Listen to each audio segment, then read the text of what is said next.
students, this video is an elaboration of 2016 physics MCQ paper, and in this video we will be concentrating on discussing first 25 questions of 2016 physics MCQ paper. The first question is, the SI unit used to measure the activity of a radioactive source is? Okay, so it is a direct answer. The answer is becquerel. So this is becquerel is the SI unit of radioactivity. And if we consider other answers like Gray, this is a measurement of radiation dose, and Sievert is used to measure the biological effect of radiation dose. But irrespective of the object, Gray is used to measure the radiation dose per kilogram. The second question is, the percentage error of a certain length measurement has to be kept below 1%. If error due to the measuring instrument is 1 millimeter, the measuring length has to be greater than. So you know the equation for the percentage error. This is the least count divided by the measurement multiplied by 100. So this should be 1%. Least count for the instrument is 1 millimeter. So that is the error due to the measuring instrument. So here the error is the least count. Usually we consider the least count as the error. So this is the length L and this is 100. So L is 100 centimeters, or you can say 100 millimeters, or you can say 10 centimeters. So the answer is the third answer. Third question. A certain liquid in glass thermometer with a uniform bore radius has been calibrated using the boiling point of water and melting point of ice. Of the following properties, what is the most essential property that a thermometric liquid used in this thermometer must possess? So here, if we take a thermometer, usually we calibrate using the lowest point and the highest point. The lowest point is the melting point of the ice, 0 degrees Celsius. Highest point is 100 degrees Celsius, the boiling point of water. And now, after calibrating these 2 points here using the boiling point of water and the melting point of ice, you simply divide the scale into equal scales. So you calibrate using only 2 points. So here, if there is no uniform volume of expansion, if it is 50 degrees Celsius, actually the length will not be at this point because it is unevenly expanding. It's not linear. So the reading is going to be wrong. So in this case, if you don't use a graph like thing, for example for theta and L, you can draw a graph and then calibrate. So irrespective of the linearity, you will get an accurate thermometer and good measurements. But if you don't use this graph method, if you use only the lowest and the highest point, you will not get a correct reading. So due to that reason, in this case, for this thermometer, the uniform volume of expansion is very essential. If you consider the first answer, high volume expansivity, that is needed for the sensitivity, then the second answer is uniform volume expansion, which is correct. third answer is high thermal conductivity that is needed for the responsivity. So it determines how fast the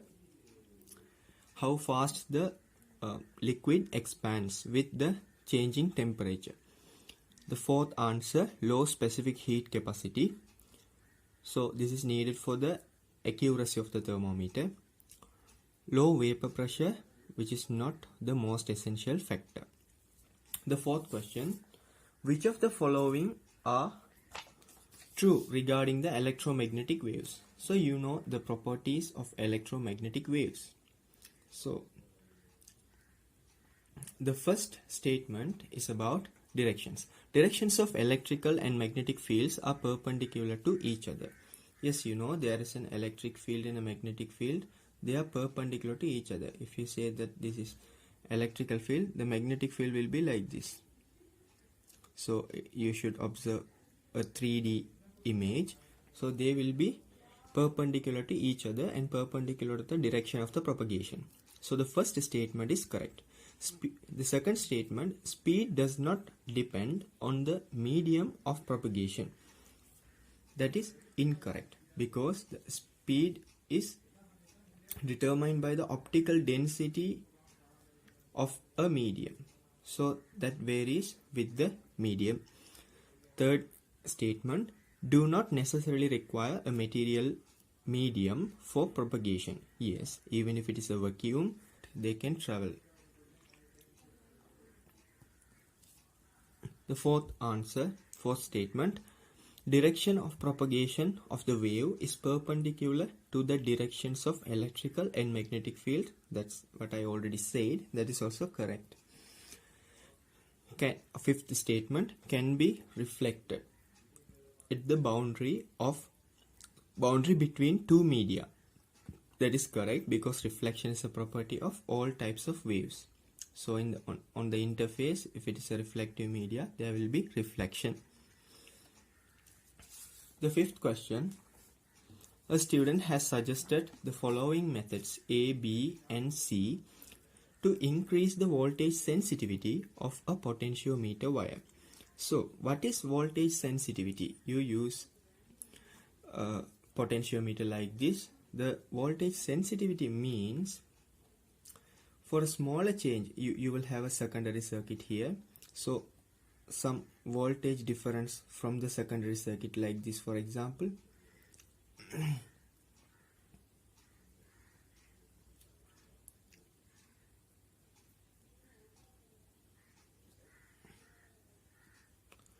Like this, for example, will be measured.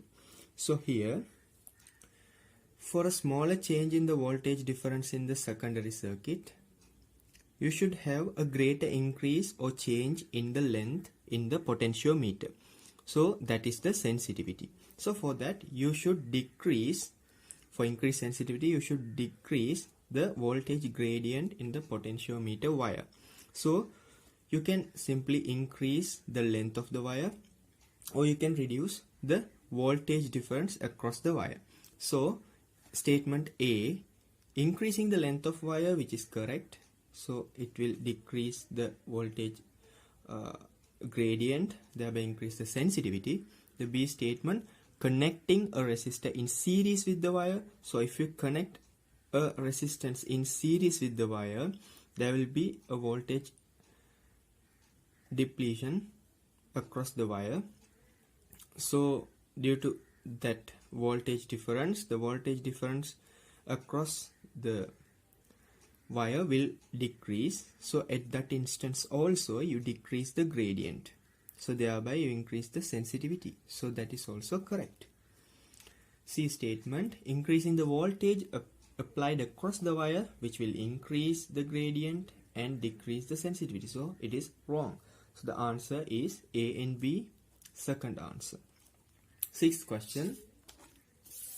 Certain transformer, there are 360 turns in the primary coil and 30 turns in the secondary coil. Which of the following voltage conversions is done using this transformer? So here you have 360 turns and here you have 30 turns. So in this case, first this transformer, you should understand the transformer is used to change the voltage difference or current of an AC voltage. There should be an AC voltage. Otherwise, you cannot produce that conversion, because DC current will not produce a varying magnetic flux. So here this is this should be used to convert AC current, and we have an equation for the input and output voltage. So if it is the V in and if it is V out, our equation is like this. This ratio is equal to 360/30. So now you can calculate. So it is actually 12. So according to that, you can calculate each and every answer, and then you can find the answer. So here, according to the calculation, the fourth answer becomes correct. So there are 340 voltage, AC voltage, 240 AC voltage is converted into 20 AC voltage. So this is also the ratio here is also 12. So that is the correct answer. So wherever you see DC current, that answer will be wrong. So you can just eliminate the first, third and the fifth answers. Seventh question. Of the following sets of internal resistances given, the set of internal resistances that suits best for an ammeter and a voltmeter to have in order to measure the current I and the voltage across 1 ohm resistor of the circuit shown is. So here the general concept is used. The ammeter should have a very low internal resistance. Voltmeter should have a very high, ideally infinity. But here it's not ideal, so we can use the highest resistance. So the most appropriate choice will be 1 ohm and 5 kilo ohms respectively. So the answer for the seventh one is first answer. Eighth question. Which of the following is not a result of surface tension? So you know what surface tension means. So surface tension is due to the cohesion forces between the molecules. So there are so many instances where we can apply the surface tension. So we shall read the answers. First, formation of the spherical water droplets. So that is due to the surface tension, because the water molecules are attracted by cohesive forces by the inner water molecules. So that forms a spherical shape. So that is an instance where we can apply the concept of surface tension. The second answer, capillary rise in water. So you know the capillary rise is due to the pressure difference between the two sides of a crescent. So the capillary rise occurs like this, and here the reason for the pressure difference is actually your surface tension. Ability of insects to walk on water surfaces without sinking. So that is also due to the surface tension. So if you take an appendage of an aquatic insect, so there will be forces like this on the appendages. Okay, you can consider that this end of this appendage is spherical, and you will have forces like this due to the surface tension. So a similar question was there in 2015 also, a calculation. So this is an instance where we can apply the concept of surface tension. The excess pressure inside a soap bubble. Yes, you know, there is a pressure difference between the atmosphere and the inside of a soap bubble. So this soap bubble will have a pressure difference like this. For example, if the pressure difference is delta P, you can write it as 40 over R. So here the T affects, your surface tension affects the pressure difference. So this is also an instance. Fifth answer, escaping of water molecules from water surfaces. So you have escaping of water molecules like this from the water surfaces. So this is evaporation. So that is when the kinetic energy of the water molecules are sufficient to leave the surface, they just leave. So it is not due to the surface tension. So answer is the fifth answer. Ninth question. Consider the following statements about a standing wave on a stretched string. So first statement, the energy does not propagate along the string. So you have standing wave, as its name implies, it is just standing. It will not travel. If you observe, it will move within its boundary, but it will not be moving. So the propagation is not there. So energy does not propagate along the string. Yes, correct. But it can transfer the energy to the external environment. That is another thing. If the statement is like that, that is correct. But along the string, it's not propagating.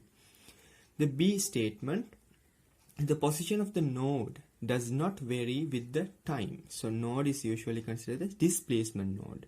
So that's not varying, that is still. The third statement, maximum displacement achieved by each particle in the string depends on its position along the string.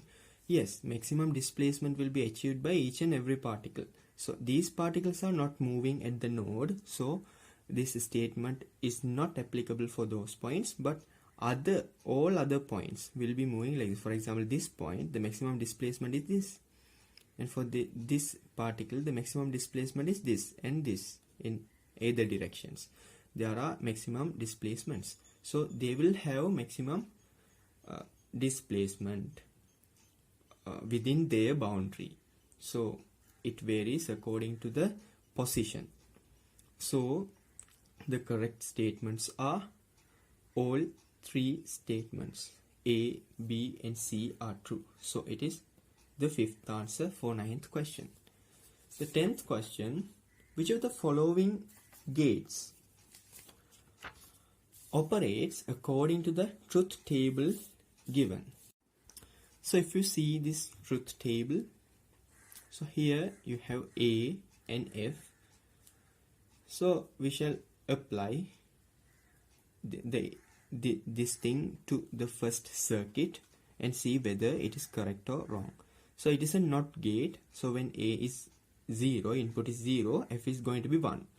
When A is 1, F is going to be 0. So this one is correct, applicable for the given table. Here the 5 voltage means input 1. So when you give 0 for A, it is multiplication AND gate, and then you will have 0 here. So it will not be 1. So it is not applicable. When you give 1 here, so it will be 1. So it is not correct. In the R circuit, here it is actually a XOR gate. So in this XOR gate, here when the inputs are equal, I mean same inputs, the output will be 0. Different, I mean 0 and 1, the output will be 1. So here A, when we give 0 for this will be 1 here. So opposite, so it's going to be 1. So when A is 0, it is 1, it is correct. When A is 1, same input, so it's going to be 0. So 0. So this table, truth table, will be given as a result of this circuit. So both P and R are correct answers. So the answer will be the fourth answer. 11th question. Which of the figures correctly indicate the polarities of potential difference that have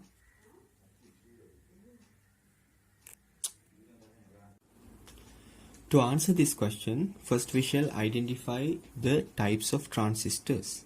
So here A and B are bipolar transistors and C is a unipolar transistor.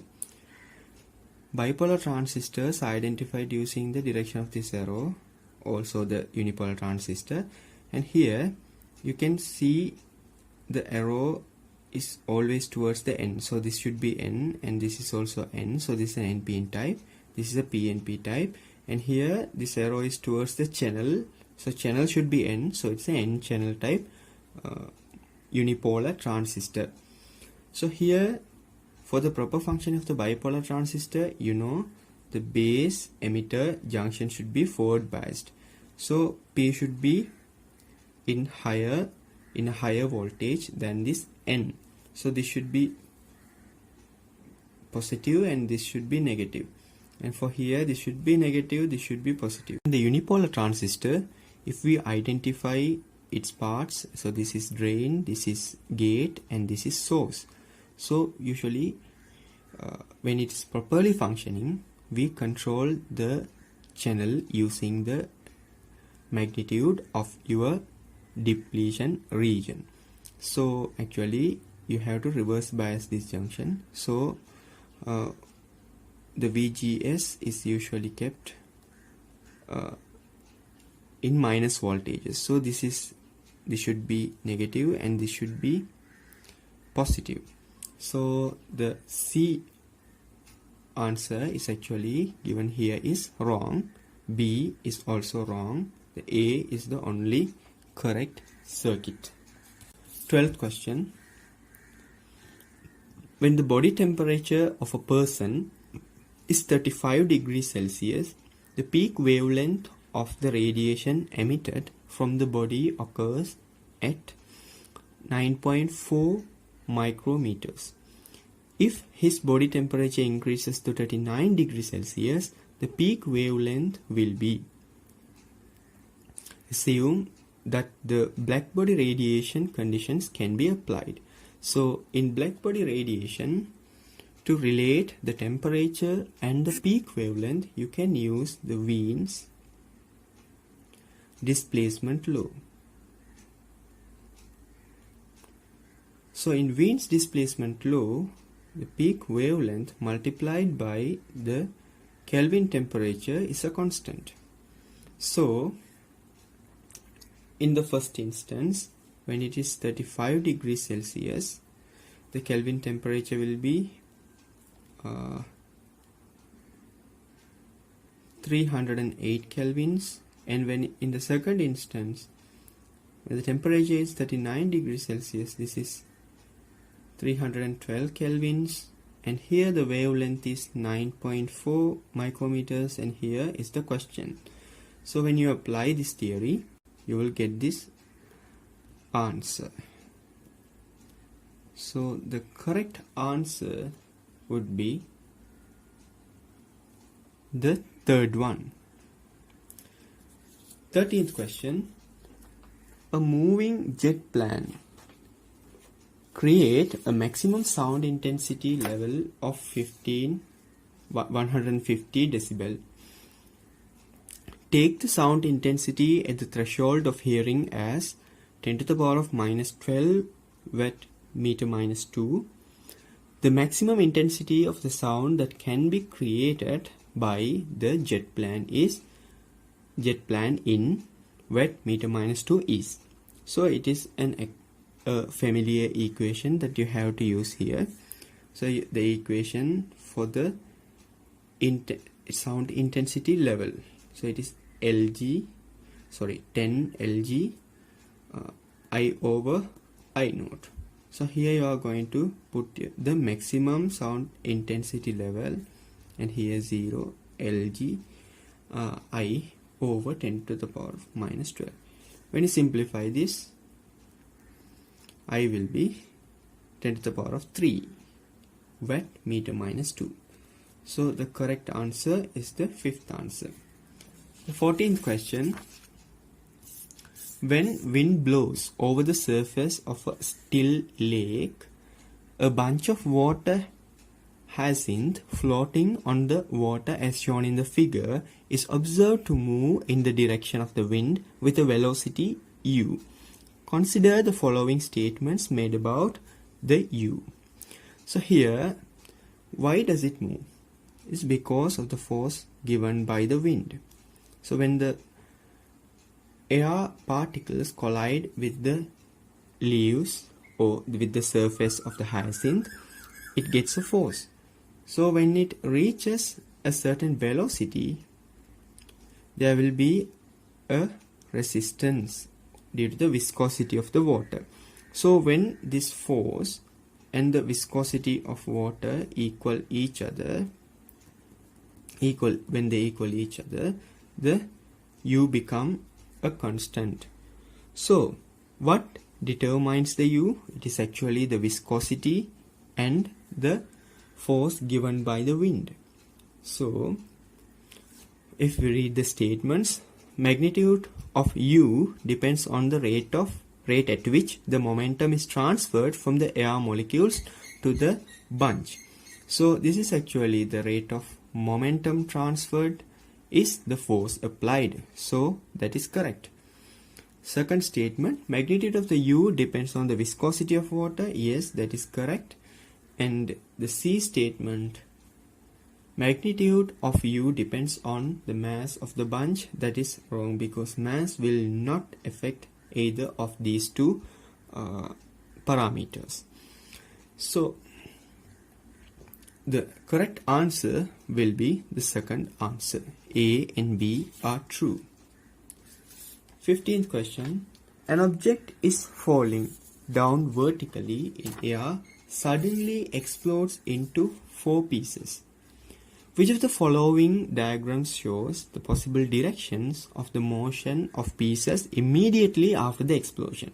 So here, when the explosion occurs, as you all know, explosion creates an internal force. So that is not an external force. So always the momentum of the system is preserved. So you have to apply the law of conservation of momentum. So here you don't have any magnitudes, but you have to consider the directions and answer the question. So the initial momentum before the explosion is downwards. So the final momentum of the system should also be downwards. So if you consider the first answer, in the first answer you see directions like this. So here the resultant direction cannot be downwards, because there are particles which travel in the left side, your left side. So there is no compensation for that in the right side. So the resultant will be somewhat diverted towards the left side. Sorry, not right side, left side. Okay. So like that, in the second, you have directions like this. So this will produce a resultant that is deviated towards the right side. Like that in the third answer, you cannot see any particle traveling downwards. So the resultant cannot be downwards. The fourth one is like this. So the resultant here will be deviated towards the right side. And here, if you see the fifth answer,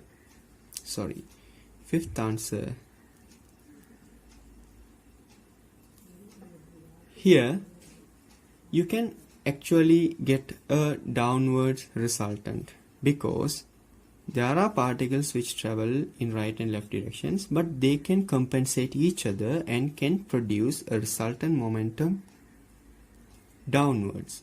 So the fifth answer can be correct.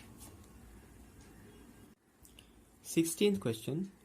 The two straight lines shown in the displacement time graph represent the motions of two objects A and B started from rest at time t is equal to 0 and moving along the positive x direction. Which of the following statements made about the motions of objects is true? The first statement, the object A has travelled for a longer time than B. So here both travel up to t naught. So that statement is wrong. Second statement, when t is equal to t naught, the object B has made a displacement greater than A. So here obviously you can say that A has a higher displacement, greater displacement, because this is displacement time graph. A has a greater velocity than B. So to comment about the velocity, you have to consider the gradient of the graph. So gradient of A is greater than the gradient of B. So the velocity of A is greater. So third statement is the correct statement.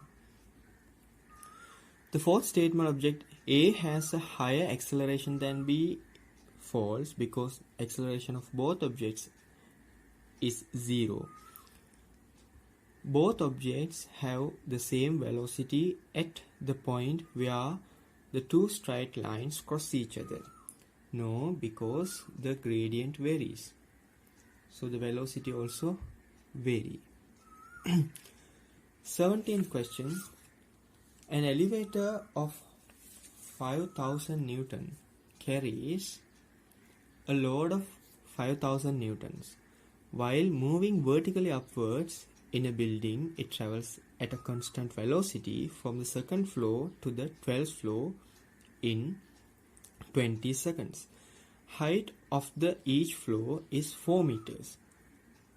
If only 80% of the power generated by the motor is consumed to lift the elevator and load against the gravity while moving at constant velocity, the power of the motor is. So here you have to use the equation for power as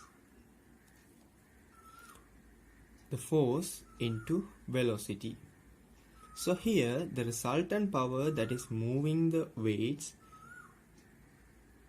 will be P is equal to F. F is total weight, so 10,000 into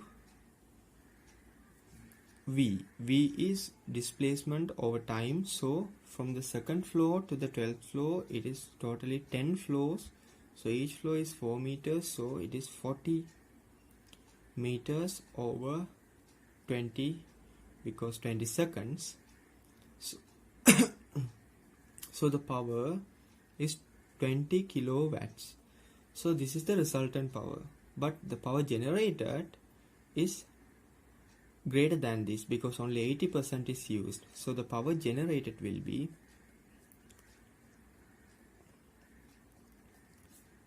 80, 100, 20 kilowatts. So this is 25 kilowatts. So the answer is the second answer. 18th question.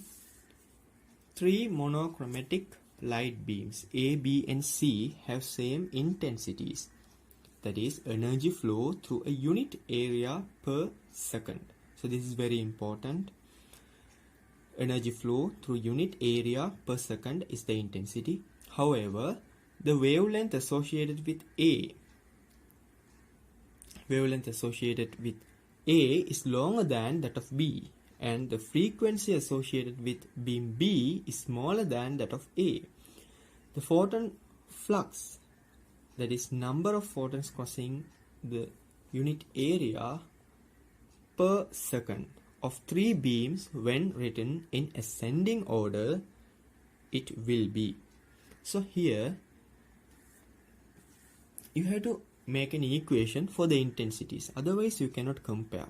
So intensity is actually the total energy of that beam through a unit area per second. So this is total energy per unit area per time. So this total energy depends on the number of photons and the photon energy of that beam divided by 80. So this photon energy is hc over lambda or hf. Okay, so here the intensities are same, so the total energy should be same. This E should be same. So higher the photon energy, lower will be the number of, or you can say the photon flux, number of photons. So now we shall compare the photon energy of the beams. So if you consider A, B and C, they give relationships. So wavelength of B and wavelength of A. So wavelength associated with A is longer and frequency associated with C is smaller than A. So frequencies. So here the wavelength relationship will be like this, because you know C is equal to F lambda. So when the lambda is lower, the F will be higher. So from that we can derive an order and also the order of photon energy. So now if the photon energy is higher, the N should be lower. I mean the flux should be lower. Here the flux is not just the number per area per time. Okay, that is the flux. So when this varies, to compensate that, this should vary. For example, if it increases, this should decrease, because the I for all three beams are equal. So considering that fact, we can compare the flux. So the flux ascending order will be opposite to this. So C is the ascending order. So should be A. So B, A, then C. So this is the ascending order. So the correct answer would be BAC, the second answer. 19th MCQ.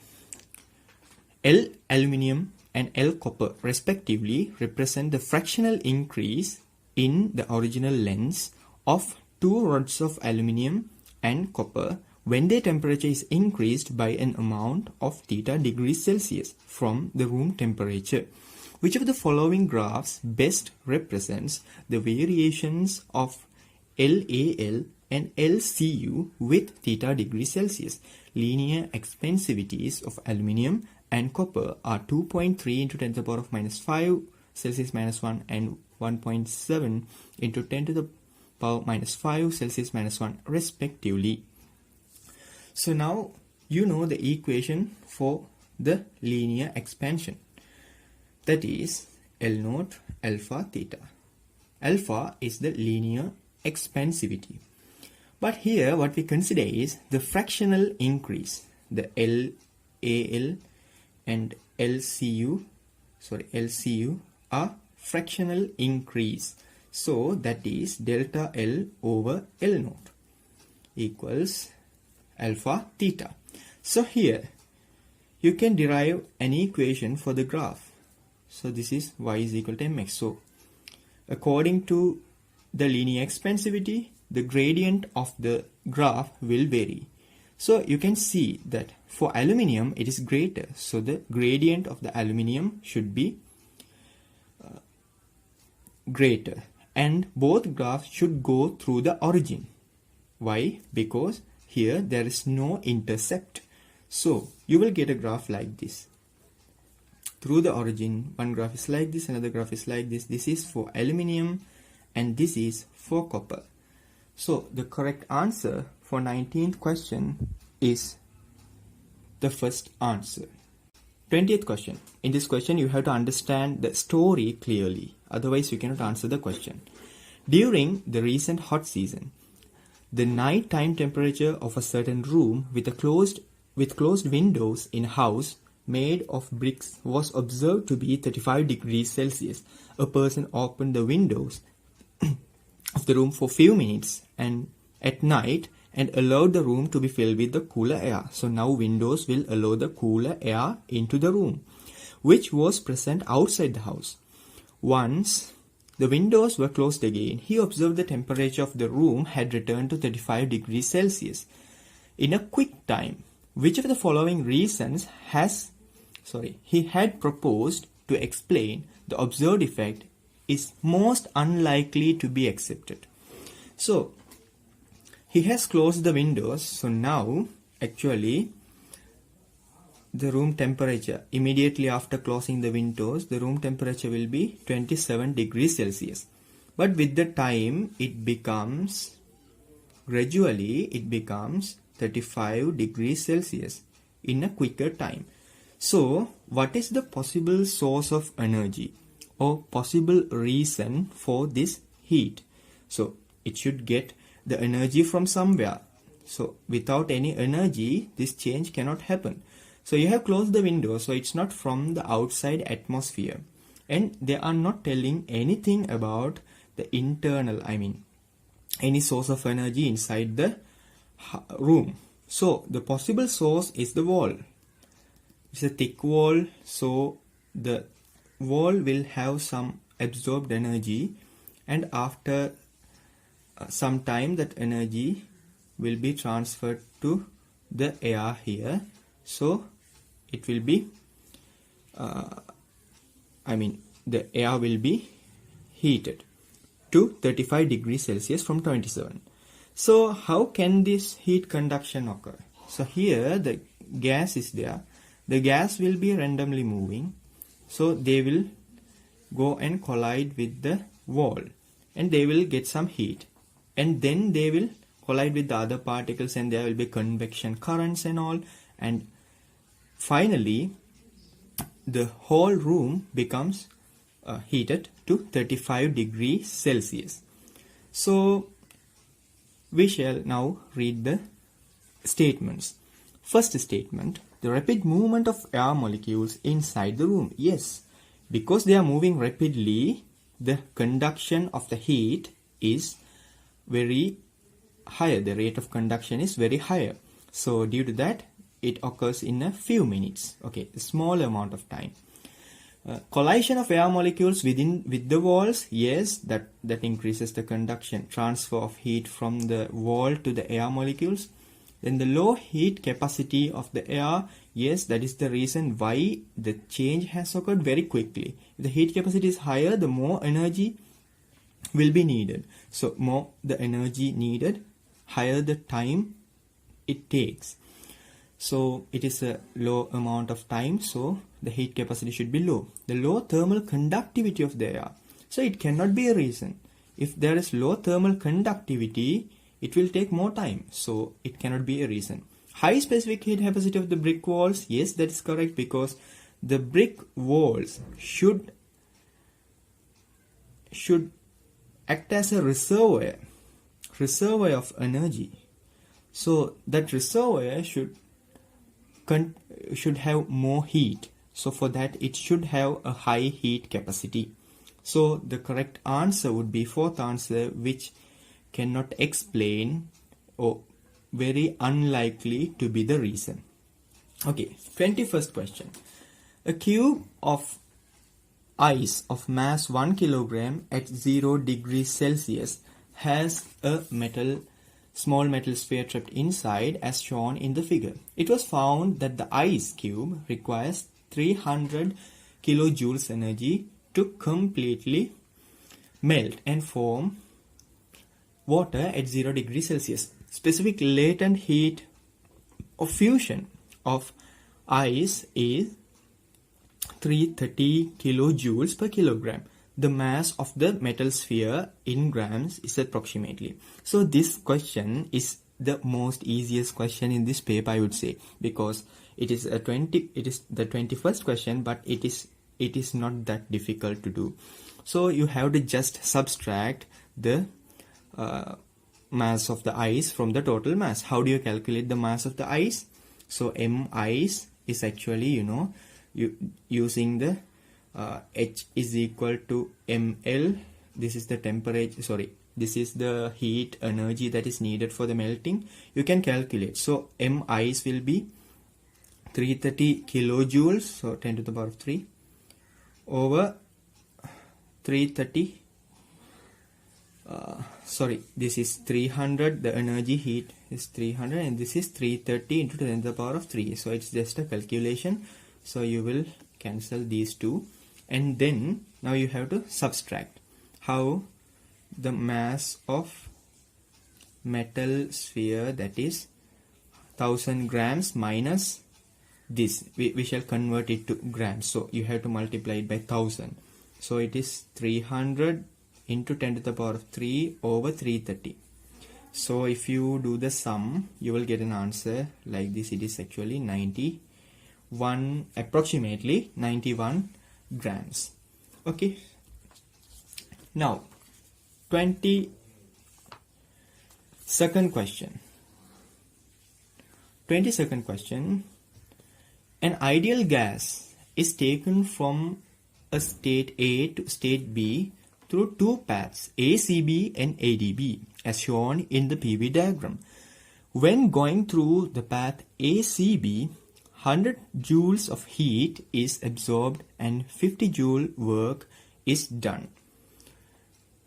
If the work done by the gas when taking the path ADB is 10 joules, the amount of heat absorbed by the gas during ADB is. So this is a usual graph, PV graph. So now first they are explaining about ACB. In ACB, the work is 50 joules and heat absorbed is 100 joules. So you can calculate the change in internal energy, because there is equation for you, delta W plus delta U. So using this equation you can calculate. So it is work done by the gas and this is energy absorbed, so both are positives. So if you calculate delta U, that is plus 50 joules. So the internal energy increases. So this is actually same for ADB also, because it depends on the initial and final points, not how the change was brought about. So for ADB also, delta U is 50 joules and they are giving that delta W is 10 joules. Both are positive. So you can calculate the delta Q. Very easy question. It is 60 joules. Okay, so you are getting very easy questions as 21st and 22nd. The next question, 23rd. If the ratio of mass of the planet over radius of the planet for planet A is 4 times that of planet B, then the ratio of escape velocity at the surface of planet A to B is. So now you know about the escape velocity. This is the minimum velocity that you should give at the the planet surface level to send this beyond the gravity. So you actually you can derive the equation. How? Here the total energy is 0. Here there are two energies. One is the kinetic energy and potential energy. So sum of those energies will be equal to this. So that is Gm over R. Don't forget to put the sign minus. This is the potential energy plus kinetic energy, half mve escape velocity squared equal to 0, because there is no energy here. So if you if you simplify this, you will get an equation like this, Gm over R. So what do they relate is the ratio of m over r.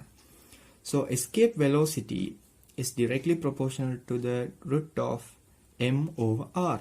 So that is actually the m over r ratio is given, not root m over r. M over r ratio is given, a is to b, that is 4 is to 1. So it is directly proportional to the root now. So escape velocity for a over escape velocity for b is equal to root of 4 over 1. So that is 2. So the correct answer would be the second answer. 24th question. A network consisting of 5 identical parallel plate capacitors of capacitance C each is connected to a cell of voltage V as shown in the figure. Assume that the capacitor plates are in free space. The net electric flux through the enclosed surface S is. So this is a question that is based on a past paper question. I can't remember the year, but in that year the capacitance was not equal, but the answer was same. I will explain you the reason. So when you actually charge a capacitor, what's going to happen? The plates will get the charge. So if one plate gets the positive charge, the other plate will get the negative charge. So the charges will also be equal. And where do they get the charges from? That is not a resultant charge that is coming from outside. That is not that type of a charge. That is actually the internal charge. The internal charge is gained because of the flow of electrons. For example, if you charge a capacitor like this, if it is positively charged, if it is negatively charged, it means the electrons flow from here to there. So there is no resultant electron flux into the circuit or to the outside of the circuit. It's not happening. Actually what happens is transfer of electrons from one plate to another plate. So those electrons are from that circuit itself. So here also the all plates will be charged. They get the charges from jumping of electrons from one plate to another plate, but the total charge will not be increasing or decreasing. That is the same.